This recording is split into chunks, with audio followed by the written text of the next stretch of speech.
Welcome back to Cheddar's Opening Bell. The Biden administration has announced the U.S. will accept up to 100,000 refugees fleeing the war in Ukraine and provide more than $1 billion in new funding for the growing humanitarian crisis.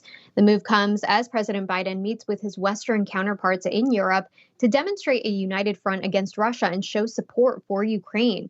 Here with more insight, Alta Gracia Pierre Outerbridge, immigration attorney for Outerbridge Law. Thanks so much for joining us. Tell us how this refugee program will work and where exactly these refugees will live here in the U.S. Absolutely. So the refugee program is rather complicated. What the administration is also using is other ways of getting the settlers here. The refugee program requires you to actually get a referral from the United Nations Refugee Agency, and it's a very long process, right? That usually takes years. You have to be referred, accepted, and then your resettlement takes place from there. So it's a very long process, which required an independent organization, the United Nations organization, to actually refer you for that program. Yeah, and we've seen even after this invasion over the course of the past month, many Ukrainians would prefer to stay close to the border in places like Poland and other neighboring countries because some of them do have family members that have stayed behind to fight. So do you anticipate a lot of Ukrainians will actually want to take advantage of this program and come here to the U.S.? No, I don't actually. And that's exactly what's happening. Folks want to remain close to home. They are loyal to their country. They want to be able to return to Ukraine after. So what we are finding is that maybe another solution, is temporary, right? Non-immigrant visas, immigrant visas that allow folks to be here for a year. Although every family is different, some families may choose to actually resettle here permanently. But for those that don't and just want to get through the war period, there are options that are not permanent, including non-immigrant visas.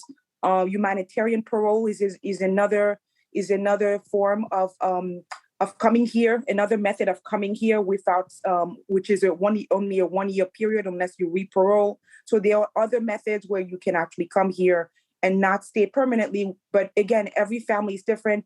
Some Ukrainian families are choosing to settle here permanently. Yeah, you mentioned this being a temporary solution. So can you give us just a picture of what it would look like in the long term after a family or an individual chooses to resettle here in the U.S.?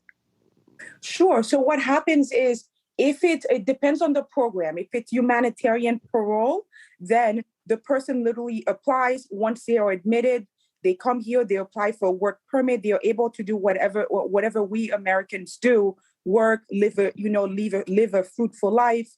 And in a year, they have to either re-parole, i.e. extend their admission, or return.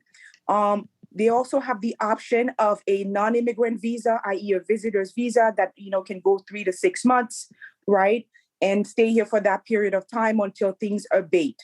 In terms of the refugee status, right, or the TPS status, I know the administration has also granted TPS status to Ukrainians that were already here. That's also a status that actually expires. It's not permanent, and it doesn't lead to a permanent resettlement.